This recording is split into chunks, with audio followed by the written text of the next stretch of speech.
Hey, Julie. Hey, Rich. How are you today? Fantastic. Excellent.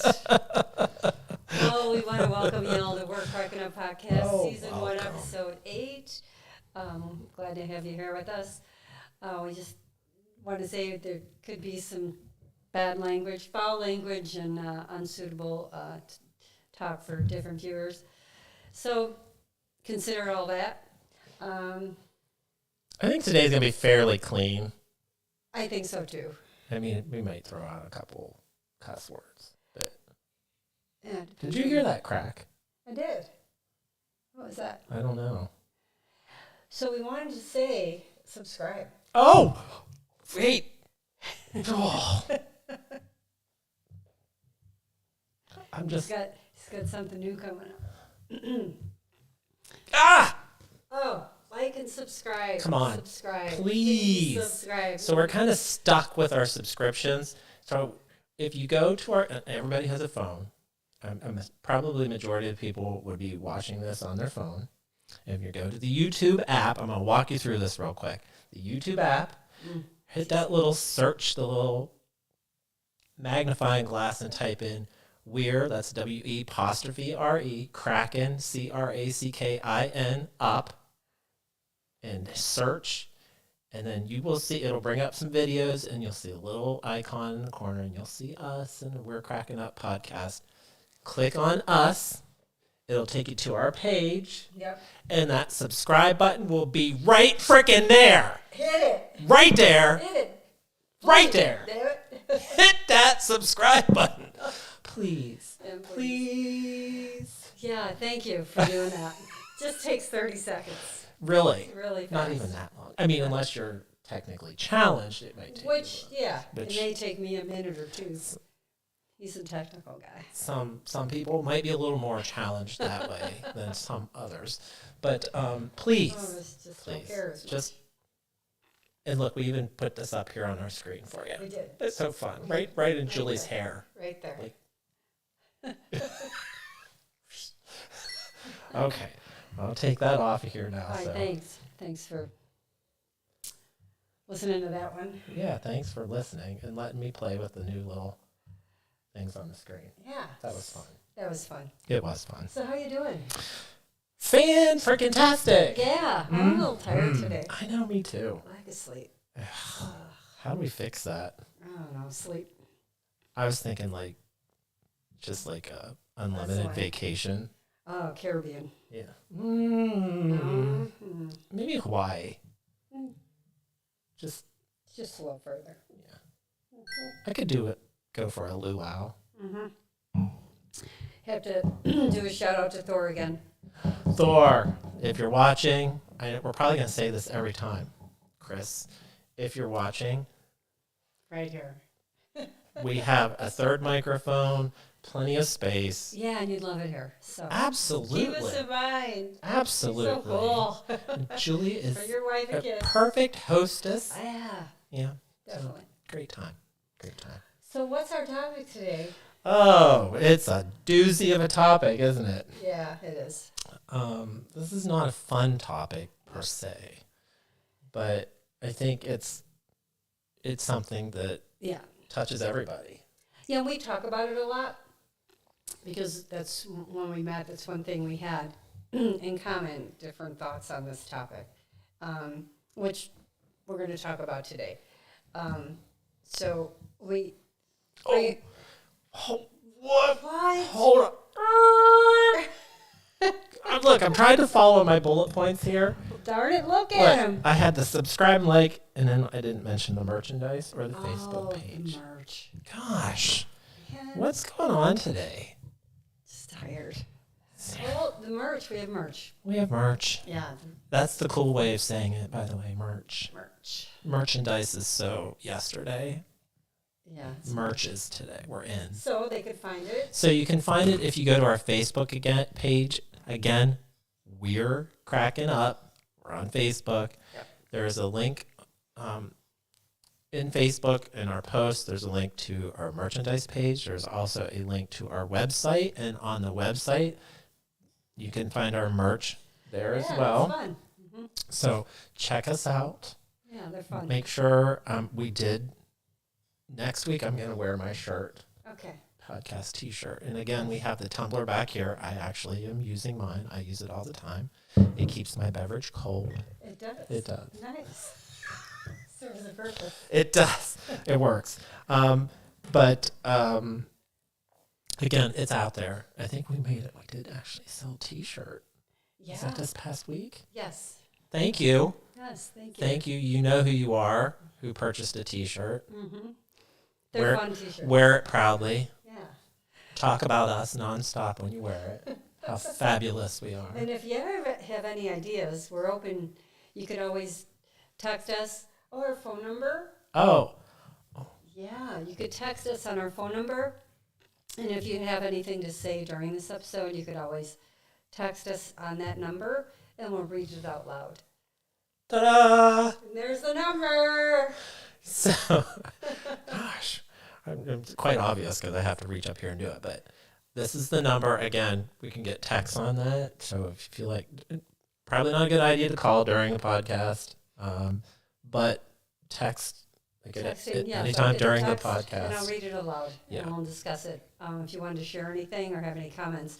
And if you want to have any ideas, as mentioned, please let us know. We're always open to new ideas. We're willing to talk about pretty much anything, which brings us to, at the end of the episode, we'll talk about what's coming up. Yeah, we have some fun things coming up. Yeah, we have some fun things. Yeah. So back to today. Back on topic. Back to today. So we both went through, we were going to talk about really the sucky word, cancer. That C word. Yeah, I think it just sucks. It does. It sucks major. Yeah, big time. Yeah.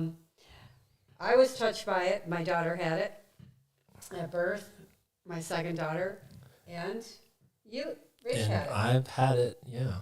I've dealt with it now since 2010. Not a fun journey. And both of the cancers we've had to deal with are super rare, not like one of those that are common.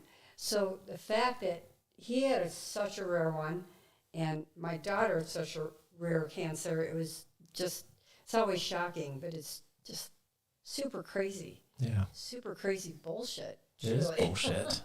Big time. Mm-hmm. As a matter of fact, just to put out a few stats, we were just looking, like 1.9 million new cases last year in the U.S. alone of cancer in general. Yeah. And that's per the American Cancer Society.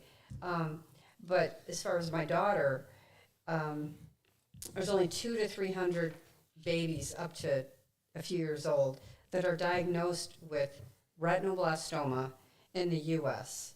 And that's per cancer.org. And only one of the 4 of those get bilateral retinoblastoma, and what that is in the eyes. So she was born with a tumor in each eye. And then Rich's...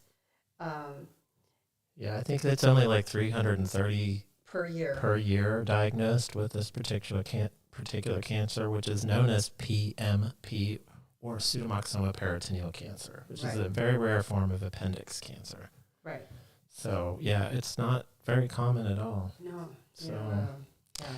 So that is, yeah, and you know what, this is a good reason to talk about this too, because anything that can bring awareness to these very rare cancers, you know, we can encourage people, make them aware and encourage people to participate in fundraisers for these particular cancers. I know that the American Cancer Society does a great job with raising funds for cancer research, but some of these less common cancers, you know, don't get as much funding because they are so rare, because they really, you know, funnel the money into those common cancers like breast cancer and ovarian cancer and lung cancer, and because those are so common, there's so many people that are affected by those that you know they need that research to figure out the best way to treat, because there's so many people. And that's understandable. Yeah.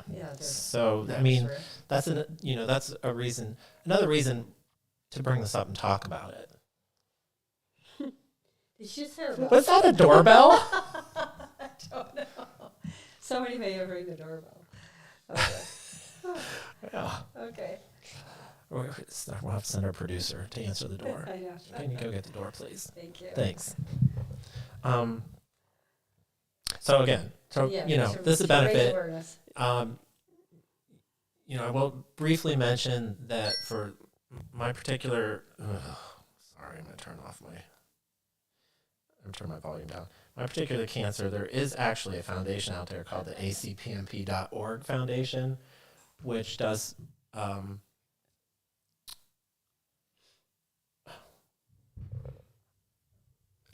awareness events and fundraising. Use your words. I know. Specifically around rare appendix cancer, like PMP. And so that's acpmp.org. I do have a little thing that I can throw up on the screen, but if you're interested, you can go to acpmp.org and you can find out all kinds of information about PMP cancer. They've got a lot of information about it, as well as how to donate, how to participate in different fundraising events. Yeah, that's awesome. Yeah. That's So awesome. There is. So, hey, we have a guest. in the background. We have a guest in the background. So why don't you tell us a little about yours and first diagnosis, and I think you have some pics, and maybe show us a little bit. I do. So, do I want to go first? You want me to? You will. You go first. Let's just talk about. So my diagnosis was in 2010. This was the end of February, the beginning of March of that year. I had just turned 41 years old, and we had just moved into our new home, which had finished being built in December of the previous year. So we were literally in for 2 months, I think. And I had a rash that kept appearing over several months over my body. We were living in a hotel while our home was being built. And so I'd go to the doctor, and she put me on steroids and sent me home. And I thought there was something in the hotel room that I was allergic to. And eventually, she said, "You know what? We need to get a CT scan just to make sure there's nothing going on," because it kept coming back. It'd go away, but it would come back. And I had never had a CT scan before. Never had a reason to. And so, sorry, it was clanking on the table. the table. I kept your thud. Are you taking your clothes off? Thud. Yeah. One piece at a time. Starting with the watch. Like strip conversation. Oh my gosh. That was a good use. See, we got one in. Yeah. We were a little concerned we wouldn't be able to use these fun noises during this conversation, but we got one in. Oh, yeah, So that was good. I'll get another. Anyhow, so I had a CT scan. They put me in the hospital for the CT scan because I was concerned of I had so many allergies to medications develop suddenly that my doctor put me in the hospital to do a CT scan just in case I had a reaction to the contrast dye, the iodine that they use. Yeah. So we called, we went in, I was actually admitted to the hospital, put in a room, and we sat in this room. And of course, I couldn't have anything to eat or drink prior, and I had to do those lovely, nasty, drink that stuff that's terrible. It's awful. In the hospital, that stuff tastes nasty. Anyway, so in the middle of the night, they took me for a CT scan, took me back to the room, and I just waited to be dismissed. We got back to the room, and I'm like, okay, can we go? And they were like, no, that you can't be released till the doctor reads it, and then be released. So here we are. It's the middle of the night. We're exhausted. And so I fell asleep. Actually, we both did. Fell asleep. I was in the hospital bed. And we were awakened in the morning by a hospital doctor walking in and touching me to wake me up and saying, you have cancer. That was it. Like, no introduction. Right. No, Right. hey, I need you to get up and sit here. We need to talk about something. It literally was just like, you have kids. And seriously, it was like, you have the wrong person. Right. Like, It's just shocking. I was just here for a Shocking. CT scan. I mean, the floor drops out from Yeah. underneath you. Yeah. Just, It was just, it's just awful. I mean, I still remember, and I remember thinking, this guy, he has the wrong person. Right. Right. Because I was here for a CT scan. Why would you just be walking in and just saying you have cancer? Mm-hmm. Can't be me. It's got to be somebody else. So, to fast forward then, I mean, how quickly did you start everything, and then and what did they tell you? Well, it was pretty, they didn't release me from the hospital. Mm-hmm. They said, you have a mass on your appendix. We want to do exploratory surgery. We need to get your appendix out of there because we don't want it to burst. So we're going to do laparoscopic surgery, go in and take a look, remove that appendix, and sent me down for surgery. Great surgeon. I ended up coming back from the surgery. When I woke up, and of course I'm thinking everything's taken care of. They went in and got this appendix with the mass out, and I'm good to go. Right. And so I'm laying there in the bed, and I look down, and instead of seeing three little holes, I had staples all the way down my abdomen. They had sliced me open, and I knew something was up because everybody was being kind of weird around me. Right. So, but that led to when the surgeon opened me. I believe that my appendix ruptured during the process of them removing it. And I was so full of mucin, like a jelly substance. The doctor didn't know what he was dealing with. He had never dealt with this before. So he did remove my appendix, the mass that was associated with it. I believe he was the one that removed some of my intestines, did a couple bowel resections, and stitched me up and sent me back to the room. And that was when I got the diagnosis of, after that, when I left the hospital, went to see the oncologist, I asked, well, what stage is this? And I was told it was stage 4 terminal. So get your stuff in order, spend time with your family, and and that was shock. I just got the chills. It was shock. It's total shock. The crazy part about this is, I mean, you're a miracle child. My daughter's a miracle child, and it's like the outcome of both of you is amazing. I just put that really together. Like, you're both. I mean, I've thought about that before, but you're both miracle children. Well, I mean, yes. She was a miracle child baby, and you're a miracle adult baby. Adult baby. Baby man. Baby. Yes, I mean, that's crazy. in all, it is a miracle. And everybody, will tell me it's a miracle. I believe in miracles. I believe that things happen like this, and but you also, with that comes like a guilt associated, because not everybody that's diagnosed with this has let's touch on the feelings after the fact. Yes. I'll tell my briefs. I'll tell let's a quick tell story, us about your, and then we'll go into all the feelings that came into play after. Can't wait to talk about feelings. So warm and fuzzy. Well, my daughter, she gave me the approval to talk about this because she's very stubborn and hard-headed. Where'd she get that? I have no idea. So. She's in her mid-20s now. And so she was born, the tumor started growing in the womb. She was diagnosed in December, 4 months old, exactly. Tell me when you want me to put photos up.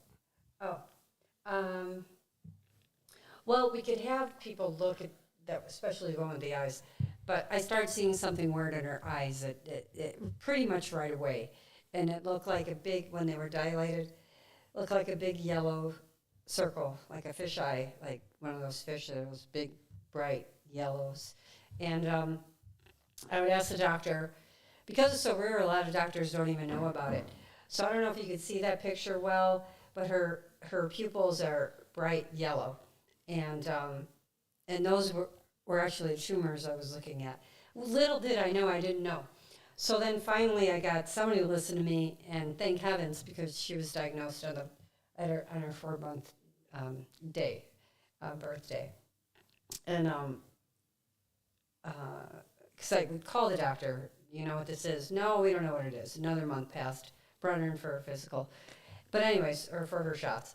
So we immediately, just like you, well, she has cancer in both eyes, a tumor in both eyes, and you need to get down to Children's Memorial Hospital. And yeah, floor drops out from underneath you. You take her, she was already tiny at birth, not even 6 pounds. I take her there, and yeah, everything changes in that moment. And to have it in both, again, super, super rare. Under 100 kids, it's basically a child cancer. And thank heavens I noticed it, because she would have been without her eyes. So again, her doctor was a miracle doctor out of that hospital. And he managed to save both of her eyes, which is crazy rare. She should not have had either one of them, probably. If I waited any longer to diagnose that, she would have not had her vision at all. So she sees better in one eye than the next, than the other, because the other eye, the tumors just kept coming back aggressively. But she still has both of her eyes. She cannot drive. Outside of that, she does everything. She's a rock star. She is. She's absolutely. Yeah. She's super intelligent and a beautiful young lady. Yeah, and I think she's just out there wanting to prove to the world what she is capable of. Yep. And you know, I wonder, do you think that's that her drive is connected to Absolutely. her? Yeah. I think her drive has a lot to do with what she lacked, and her anger, and she was angry. She was angry that she had that, because it was different. Her life was different than most children, and which therefore affected us and her sister, and it changed all of us, incredibly changed all of us. And there is nothing more anger invoking than hearing of a child diagnosed with cancer. It pisses me off. So, I mean, I get mad. Terrible. When you're an adult, it's not fun to be diagnosed. Yeah. But when you're dealing with children who haven't had the chance yet to experience life, it is heartbreaking. Well, when I knew she'd be okay after a spinal tap, to make sure it didn't spread, we just had to get through the battle, which was rough enough. But every 3 weeks, 2 days of chemo, forever. Do you have the central line pick? Yeah.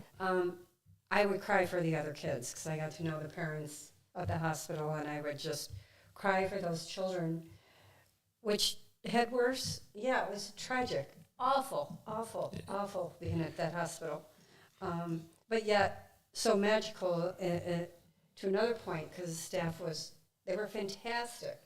They were fantastic. Every nurse there. And that makes a huge difference when you have good doctors and not good, but phenomenal doctors and phenomenal staff. Yeah, I was 32 years old or something, and I didn't know what I was doing. It adds a level of comfort in those moments, because you're so frazzled and beat down, and you don't know what to do. Right. So it helps when you have caregivers there in that capacity, like the nurses and doctors, that know what they're doing, and know that they know what you're going through, and so they can be helpful in guiding you through that process. They're incredible. Yeah, I told them so many times. I put that picture up there. Oh, yeah. Shy had she had a center line right away put in her into her heart, and for all of her chemo and stuff. But that was crazy. So my kitchen became an operating table, and I would have to give her a shot of heparin in it every day. And I'm no nurse, so that freaked me out big time. And then a home nurse would come in every week and change the dressing and put new tape. She couldn't go in a bathtub for a year and a half, 2 years while she had that. I couldn't actually put her in a bathtub. I mean, it was so crazy different raising her. But anyways, You have another picture on I think here. I had it. I wonder though sometimes, I think I was giving her. She was born to me for a reason, and she's strong, and there was no way I was going to accept anything less. And I still tell her that to the day. Yeah. I mean, heck, she's so well educated and skis and does everything. Yeah, she does. Yeah, She does. it makes me crazy. But anyways, so that's my story. Oh, this is Put up the other picture. Yeah, this picture is, I love this picture because she was really little still and she was going through chemo, and I love it. It's because it's her chemo head. She lost all her hair, and she didn't have much to begin with, but she lost all of her hair, and it was just little peach fuzz, and her sister's next to her. But yeah, that's her with chemo head. Chemo head, yeah. That's what I call it. Yeah. And I just love it. And It's a good picture. I don't know, good bad memories, but great memories. Yeah. I mean, anyways, we got through it, but it never ends, which is another topic. It does not end. So we were talking about it because to that point, you're through it. How many years now? For my last occurrence Mm-hmm. was in 2018. Okay, but you're clean. You've been Yes. yes. So this is 5 years. This is going on 5 years. Wait. Right. Yeah. Wait. 19, 20, 22. Yes. Yes. I'd use my fingers. Yes. The math I'm was going on here. my 5th year. Yeah, and that's great. Yeah. It is great. Yeah. It is great. But, even though I know that, my brain doesn't find any comfort in it at all. Because we were talking about that, because you're always going to be Always. nervous and It is fearful. there from the time I go to bed at night, in the moment that I wake up in the morning. It is always there. But you have to put it back there, right? I mean, You put it back. It doesn't always stay back. All it takes is a pain, or I just don't feel good, I have a headache,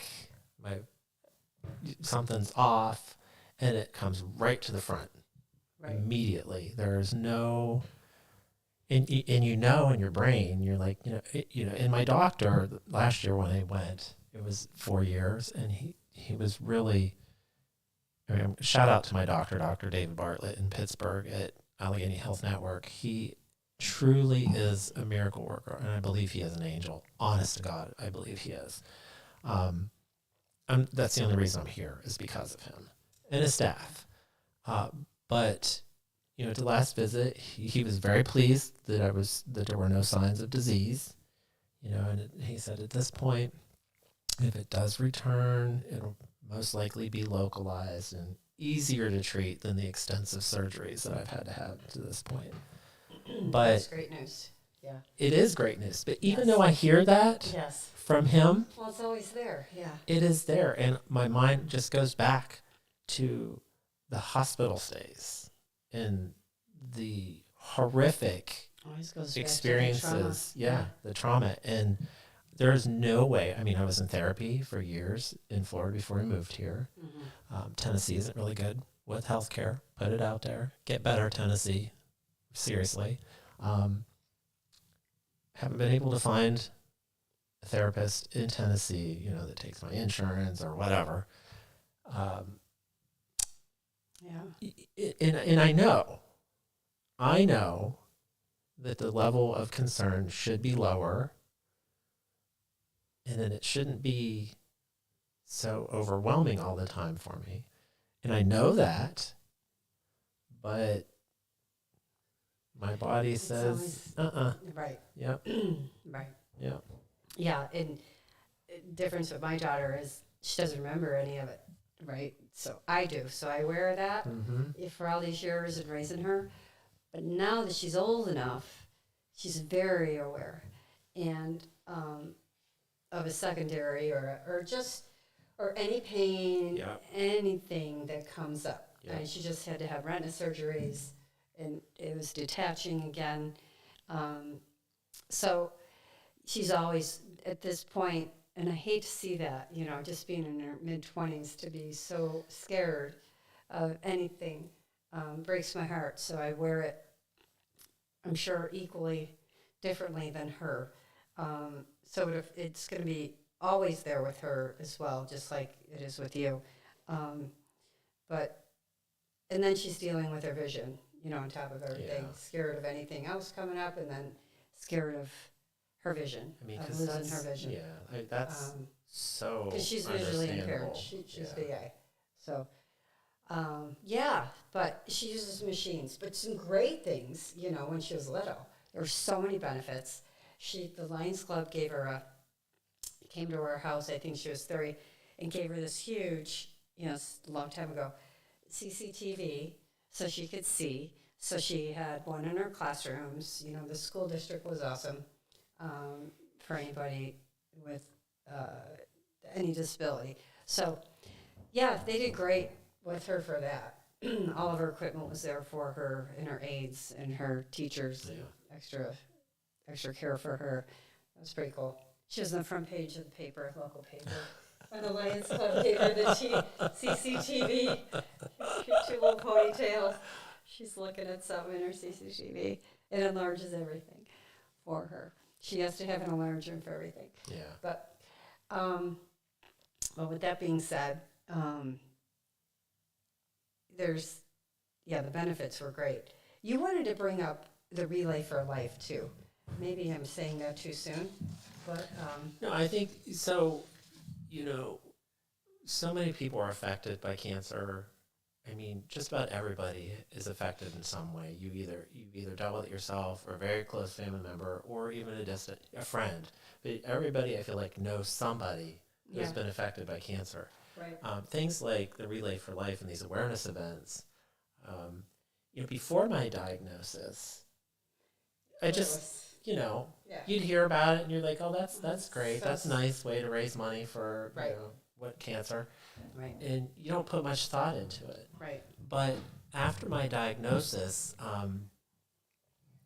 a friend of mine said, hey, and this was literally after my first surgery in 2015 with my terminal diagnosis, where I was given 1 to 5 years, so I'm on this track to die, right? In my brain, I'm getting ready to die. Yeah, and so, crazy shit. Yeah, it's not fun. It's not fun. It's just... It sucked. It sucked. It sucked bad. Say it together. It sucked. But, so I was invited to go to a Relay for Life event. And at the time, one of my dearest friends, Sylvia, was also a cancer survivor. And she helped me through this process tremendously because she had gone through the diagnosis. And she had gone through surgery and chemo and actually radiation. She got it all. And so she was a great source of strength and guidance for me because I had her to connect with. I knew she was there, even though my cancer was different. I think you need somebody like that. You do. When you're going through it. I had one as well. Yeah, you have to. Yeah. It helps. Because when you're talking to anybody else, it doesn't matter who you're talking to. You can be talking to your partner. Mm-hmm. They don't understand. They cannot understand. And that's a good thing. Right. That's a good thing that they can't understand what it's like. But, okay, well, that's such a big deal, okay, what I went through. I had to keep telling myself, and it took me a while, because I got angry and I cried myself to sleep every night and all that stuff. And you have to tell yourself, okay, they don't get it, but I'm thankful they don't get it. I'm thankful they don't get it. Exactly. But my gosh, I wish they help me out a little more or something, right? It's just, but I'm thankful they don't get it because I wouldn't want them going It's through like a catch-22. it. It really is. You know, But you always need somebody there. you need somebody who has the experience. Yeah. You know, in your case, you needed a mom who had a child that had a diagnosis. And I did. And That's exactly who you I could had. connect with. Right. For me, I needed somebody else who had a cancer diagnosis, and even better, a similar diagnosis to mine because mine was so rare. Right. You know, so I was able to have that initial cancer connection with my friend Sylvia, which helped tremendously. And then, you know, on throughout time, I met other survivors that had the same cancer, which is really good, but it can also be bad because when you lose somebody in that circle that's tough. that has the same cancer and they pass because of it, it's difficult because then that survivor guilt comes in, you know. But anyhow, it's so you do have to have that connection. You do. You have to find that, and yes, I was always thankful. I mean, I would get mad because nobody understood. I had all these people that loved me around me. Right. Nobody understood what I was going through. They didn't know. They could talk to me about, you know, oh, you've got to do this, you've got to do that, you've got to fight, you got to blah, blah, blah. Right. All very supportive, being supportive and loving in their way. But they had no idea what it was. Well, that's an interesting thing. But once you have it and it's so severe, and you know, my baby, and you have given so many months, and nobody, where was I going? Nobody would ever get it, and you're trying to work through so many different avenues of it. I mean, just with your surrounding, your loved ones, they mean the best. But yet, in the back of your head, you're like, no, you're screaming, and you don't get it. It's just you feel alone. You feel so alone. You do, and I'm going to tell you, this is where I'm going to bring this up. You know, after when I was diagnosed, I come from a very religious background, and when I was told that, hey, you're dying, I was at peace with it. It took me a while. Don't get me wrong. I mean, I was young. I was like, I have so much that I haven't done. But I was at peace with it. When 5 years later, when I went in at the point where the cancer was just all through me, and my doctor in Florida was like, so you have two options here. One is you're either going to be dead within a year, or two, we can send you to a specialist that can do this shake and bake surgery and maybe give you some more time. And so at that point, I'm like, what do I have to lose? Because initially, my initial diagnosis, my doctor in Florida had mentioned the shake and bake surgery. But at the time, the survival rate, and again, remember, these surgeries were just to give you more time. Right. Not a cure. It was just to give you some more time. But they're extensive surgeries. And the survival rate at the time of diagnosis was 50-50 for the surgery. And so I thought, well, if I can get a few more years, do I want to do a few more years, or should I take the risk of having the surgery and then, you know, dying now from the surgery and complications from the surgery versus taking? So I chose to. You know, I rolled the dice and I said, you know, I'm not going to do the surgery. 50-50 isn't good for me. Because I was actually feeling okay. I didn't feel terrible. But you eventually did it. Had surgery? Yeah. Yeah. Well, when it got to the point where there was where they were like, yep, you're definitely dying soon. So why not take the chance and do the surgery? So then I went to Pittsburgh to see Dr. Bartlett. And, you know, I remember him looking at myself and he's like, you are very sick, man. Wow. You are very sick. And so we did the surgery, you know, hours. These surgeries are hours long. I know that one. It's called shake and bake because they literally cut you open, They do HIPEC, which is a Yep. heated chemotherapy abdominal wash, and they pump that chemo, and shake you back and forth on the table for 90 minutes. That's why it's called shake and bake, to get that chemo around all of your organs and to kill any of those cancer cells. That's after they do the debulking surgery, which is they literally go in and spend hours just going through all of your insides and cutting off any pieces that were affected and taking out the mucin. This PMP cancer is also called jelly belly. Yeah, jelly belly. Because your abdomen fills up with jelly substance from this cancer. It's freaky. It's a good read if you really want to read about it. Yeah. But that's when I decided to have the surgery. When I was very sick, and I thought, you know what, at this point, Nothing. if I die on the table, it's okay because I'm really close to that. 50-50, your odds are pretty good. 50. Well, by the time I had it 5 years later, the survival rate was much higher from the surgeries. Okay. So it had progressed. Very quickly. Yes. I mean, Yes. the treatment of cancers has Yes, gotten it's fast moving. fast moving. Yeah. I love that. Love it. It's Me too. incredible. I didn't It's like incredible. surgery at all. No, I'd imagine you didn't. It was horrible. I'd imagine you didn't. So we had talked about, people respond and different things, and some people don't know how to respond to it. You're very sick, or I have a child. I think my biggest issue was her in school, especially when she was younger.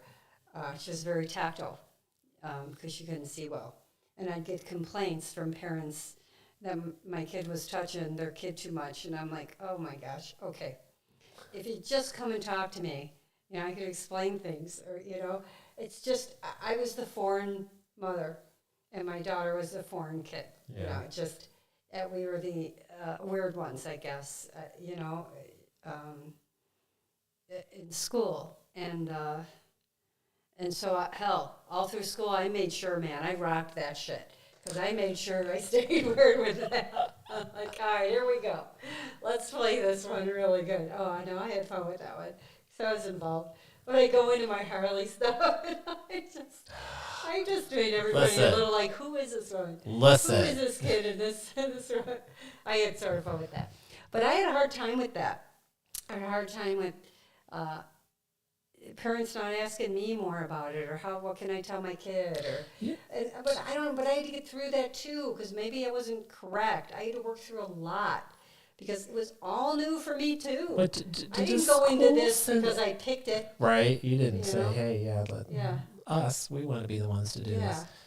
Did the school notify parents that? Everybody knew. Oh. She had the front. She had a big machine. She had special aids, or. Mobility instructor. She had her Braille instructor. She had her just like 3 different ones. She'd get pulled out of class all the time for different classes, for different side things. Yeah, Sorry. which she hated. Did you just get a text message? I don't know. I was just Somebody checking texted that. us. Texted at us. Text us. Text. Oh, it wouldn't come No? up here. Would it? Okay. Yeah. It's in your.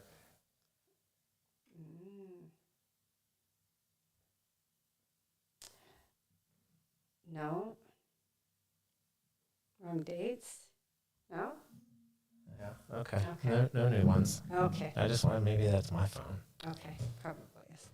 But, so, there's so many things we had to work through. I was young, didn't know what I was doing, and it's been a lot of work, but joyful. I had, it was interesting and fun, and taught me a lot. I think it taught both my girls a lot, and made us the people we are today. And we weren't going to take any shit, that's for sure. I mean, it's but yet I look back and people say, would you have changed it? Well, yeah, I probably would have, but. Right. Well, let me think about that for just a second. Right. I would have, for sure. If you could, you would. Yeah, if I could. But being as it is, I think. Yeah, when things turn out well, I mean, all you can do is be thankful that Right. It did turn out. I'm And thankful for that. you gain a strength through that. Not just you, but your daughter, your whole family, because it's all something that you go through. So there isn't a strength that you gain whether you want it or not. You have to. Yeah. Well, it's like the people say, you're only given what you can handle. That's bullshit. It is I'm bullshit. sorry. I'm going to say it right now. It is bullshit. There is nothing worse to say to a cancer patient, and I'm gonna say it to a cancer patient because that was me. There's nothing worse than you can say than God doesn't give you more than you can handle, or no, do not come at me with that, because all it's doing is filling me with rage, and I want to kick you in the throat and knock you over and step on you. Because I hang up and think, are you effing kidding me? Like, I have to handle this, This is my daughter. This goes to, so let's talk about this really quick. So this goes to people not knowing how to deal with what you're going through. Right. They don't know what to say. They don't know what to say. Because people do this. It doesn't matter whether it's your other half, your parents, your family, your friends. Everybody puts up a wall to protect themselves from what you're going through. Because in the end, if something tragic happens to you, that affects everybody. Right. So everybody puts up a wall. Unintentional. Totally. Unintentional. But even strangers, when you start telling the story and they're like, oh, shit. Right. I don't know what to say. Oh, it is what it is. God doesn't, or you can't, you can handle it. Yeah. God doesn't give you more than you can handle. Yeah, literally, that's because they don't know what else to say. Yeah, I always tell people, because I had people say to me, well, what should I say to you? People would ask me that too. And I would always say, all you have to do is be there for me. You don't have to say anything. Yeah. You just say, I'm here if you need me. Yeah. And I would say, you know what? If you want to ask me a question, ask me. I just would rather have you come straight up. And I tell my daughter, you have to be open about this, because people are going to look at you a little different, because her eyes go a little different. I said, tell them, yeah, I'm willing to talk about it. Yeah. It's, Educate. Educate people. Exactly. So that way, if they encounter something else like that, they know. But again, what we're talking about, unless you go through it, you don't know. You don't know. What we're dealing with. And so I think there's so many, throughout those years, and there's so many levels you have to get past. And I was letting go of a lot of anger and a lot of hatred, and people didn't even know I had to let it go. Mm-hmm. They didn't know I had to forgive them over things that I was just holding in. Yep. And so eventually you come to a peace and a calm and say, okay, it's not their fault. I forgive you for everything, because you really don't know. You don't know. Anyways. Yep. And but it's something that's just so hidden in the back when you go through the stuff, and nobody will know until everybody says until you walk in a person's shoes.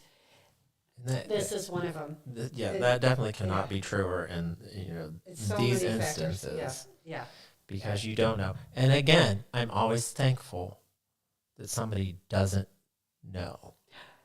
Exactly. Don't know. It all comes down to that. And I always said, even after my diagnosis, and I say this still today, it's a horrific diagnosis to have. What I've gone through just to be here today is horrific. But if anybody in my circle was going to have to deal with this, I'm glad it was me. Yeah. And not somebody else. Yeah. Because I don't think I could watch somebody else that I care about go through it. Right. It's easier for me to do it, to be the one going through it, than it would be for me to watch somebody that I love going through it. Mm-hmm. And I know that sounds weird, because normally you would think, well, God, wouldn't you want to wish it on somebody else and not have it? I wouldn't even wish it on my worst enemy. I mean, it just. Did you want to show your pictures? Oh, I forgot I put pictures up here. Yeah, because we've been talking a Let's while. see. Oh, there you are. There's me. That's me after one of the surgeries. You know that. Yeah. Oh God. That line, we talked about that yesterday. Yeah, I mean, that's yeah. constant vomit smell in your nose. Yeah, The day they pull that NG tube out is like a day of celebration I'm sure. until they say they have to put it back in. It's like, no, damn it. No! And of course, I can't run because I can't hardly move. You know. Oh, you're So it's not like I'd be like, yeah, no, you're not doing it. All right, what's What the else other did I have on here? Oh, this one's hard to see, but I look so bad in this picture. I had lost so much weight. This was after the surgery in 2015, I believe. This was my first major surgery at UPMC in Pittsburgh. This is where I literally wanted to die. When I was in the hospital, I had the surgery. It was going great. It was, what holiday was it? 4th of July. And they had a big 4th of July party at the nurses' station where all the patients on the floor, they took them down. They had hot dogs and food and stuff for the families and everybody on the floor, which was amazing. It was amazing hospital, amazing staff. But we went down, had a little, and I was scheduled to be released. This was like a Friday, I believe. Monday, I was scheduled to be released. It would have been about 2 weeks in the hospital at that point. It all went to shit that evening. Oh my gosh. I got a Oh, fever, really? and I ended up with pneumonia. I went into respiratory failure, was rushed into emergency surgery, Wow. came out with 3 or 4 giant chest tubes coming out of the side of me. Also went through, was laying in my room. My heart rate just skyrocketed. The nurses, because they keep monitors on you. And a nurse come running in, checking everything. I'm like, what are you doing? She's like, your heart rate is too high. So she's checking everything. She went out. Next thing I know, literally, there was at least 10 people that ran in, doctors and nurses. I think my mom and Gary were in the room at the time. Made them leave the room. And I remember them coming in with this big pad, lifting me up, putting it behind my back. Everybody's, in a panic. And I'm like, what's going on? Right. What's going on? Right. And so I remember this guy saying, I'm going to put this medicine in your IV, and it's going to feel like an elephant sitting on your chest because we're going to stop your heart. And then the pad behind you is going to restart your heart. And I'm like, what? Yeah, what? What? What? Yeah, wow. What is going on right now? No kidding. So literally, Wow. they put that medicine in, and it just felt like, Oh my gosh. just heart stop, boom, started it. Heart rate went up. They're like, we're going to have to do it again. And I'm like, are you kidding me right now? Oh my gosh. Did it a second time. Anyways, heart rate did not come down. Wow. After that, I remember saying to one nurse, do you think maybe I'm dehydrated? Because they had taken the IV off. Mm. Oh wow. Oh no, that shouldn't have done that. Well, guess what? When I put an IV on, You were better. my heart rate dropped. There's so many, I think both of us there's so many little stories over the years that you went through it, and over the 2 years my daughter went through it when she was little, during chemo and so forth.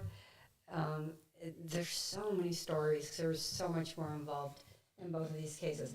But I just want to share one more before we go. Do it. So we were there over Christmas when she was diagnosed. It was in December, and summer 11th. So we were there for Christmas, and Santa would come up in the chemo floor and say hi to all the kids. And my daughter was too little; she was only 4 months old, and so he just stopped in for a second and then continued on the other rooms. Years later, after my divorce, single forever, and then remarry. Come to find out, my husband, through his company, played Santa on that floor. I told you this, right? What? Yeah, for 10 years. It could have been him. He said he stopped playing Santa in the chemo ward and the chemo floor close to that year. And it could have been him in our room. Did you It feel a was just connection me with and- Santa? It was just me and my daughter at that point in the room. No. Were you like, hey, Santa? Hey, Santa baby. Isn't that crazy? That So is when we crazy. had met and we were talking about it all, he said, "Oh my God, I used to play Santa."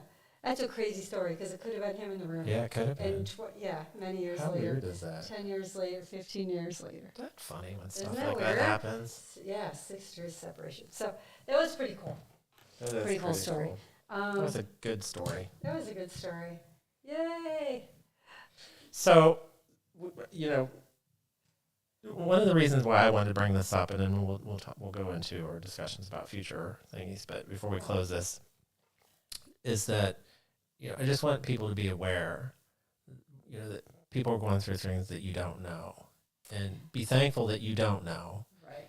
But just be mindful when you're around people, and be aware of how you're approaching them and supporting them. And for those that are directly affected, who are going through a diagnosis themselves, reach out to somebody. Right. Don't. It's so easy for us Text to us. close in. Yeah, Talk text to us. ya. Seriously, I've had Seriously. people contact me. I have an ACPMP page because I did an event to raise awareness and money for this particular cancer a few years ago in Tampa, and I still have that page is still active, a Facebook page, and I still get contacted on occasion. Somebody say, "I was just diagnosed, or a family member of mine was just diagnosed with this. Can you give me some information, or how did you deal with it?" So I am always Right. available.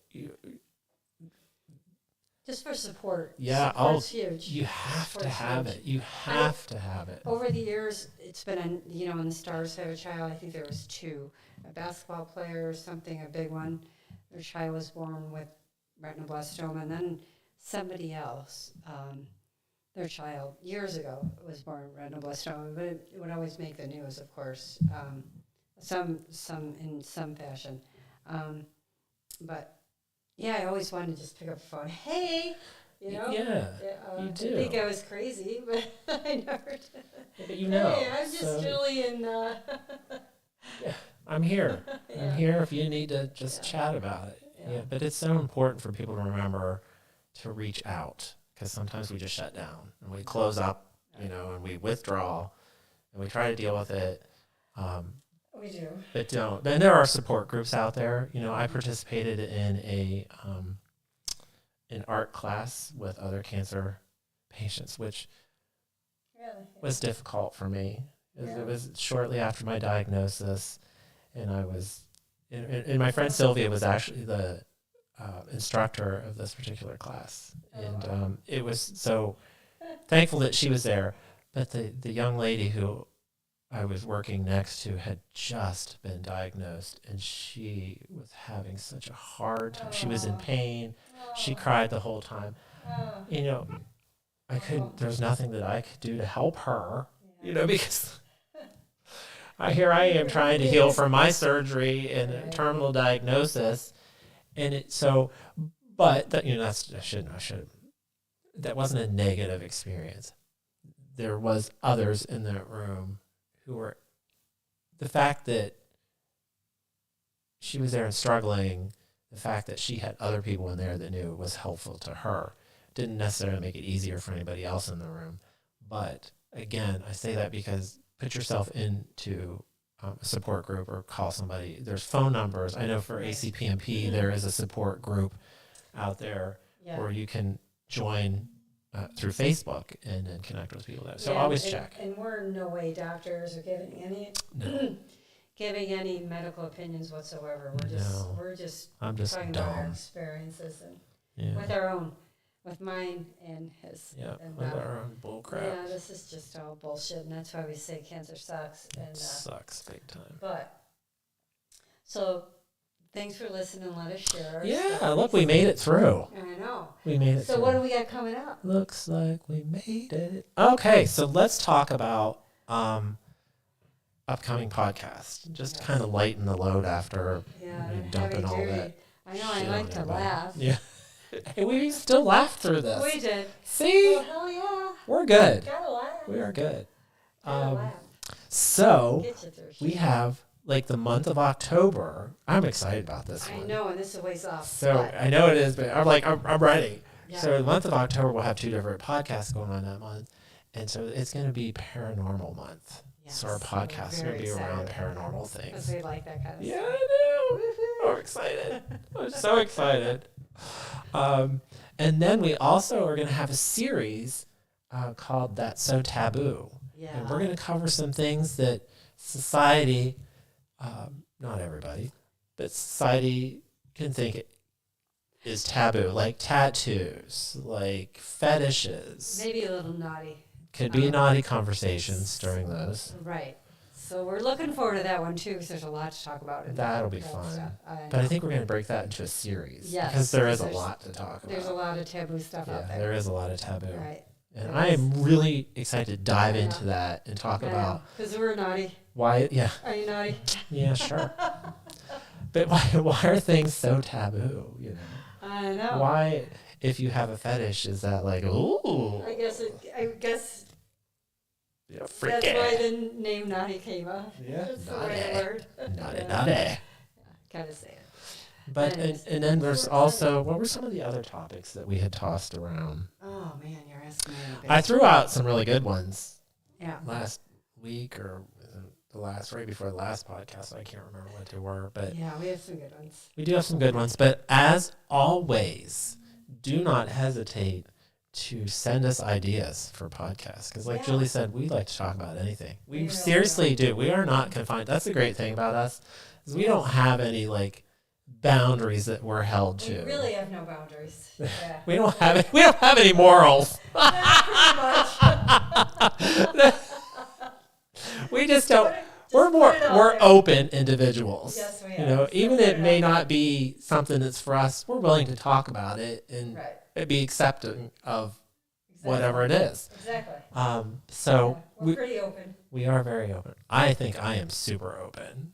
Yeah. But yeah, like if you have any ideas, please send them. Like Yeah, send it to so, us. send them to us by going to our YouTube channel. Or the number that we posted earlier. You could always text that number too. And after you hit the subscribe button on our YouTube channel, Hit it. you can also go through and pull up the videos and like the videos. That's the next step that we didn't even talk about. Right. But if you watch our videos, We'd if you're not appreciate watching that. this live and you go back, you can watch our videos. Our previous 7 podcasts are Right. out there. Right. You can kick back. That's almost 7 hours of pure enjoyment. I know we're getting better each time. We're Yeah. getting, Have a glass of wine all this or a stuff. cup of coffee. yeah. You know, Yeah. kick back, put your feet up, Right. Laugh a little. laugh with us, Yeah. Shoot. or make fun Send of us us. an idea. Whatever. Send us or that. That's okay too. Yeah, you can make fun of us. Just like it. Like the videos and subscribe, Subscribe. please, please, please. I was trying to figure out how we could do like a gift once we get to a certain number of subscribers. We'll have to look I like at. that idea. Yeah, we'll have to Yeah. look and see. I don't know if we can pull the names of the subscribers off of YouTube or not. Probably not. Or maybe we'll just have people sign up through the Facebook page. We'll put a For their post out there, birthdays. Yeah. Who signs up? they Recognize their name. respond to a post. We can put a post, and once we get to like say 50 subscribers, Yeah. that's a good first goal. Since we're like stuck at, We're getting close. we're So almost we there. need to get there. We need your help. Yes, We do. need you to help us, to help you, to help us, Right. help you laugh, Exactly. which helps us somehow. All right. Well, until next time. You just keep on talking because I got to take some of these things down off the screen and figure out what I'm putting up on the You're getting screen. so good at that. Uh, Okay. Until next time. Thanks for being here with us, and we're all happy. take care. Ciao. Bye bye now. Bye-bye. Thanks so much. This was fun. Appreciate you. Yeah, Oh, I thank appreciate you. you. Okay. Yeah. Okay. All right. Thank you. Subscribe. Subscribe. by.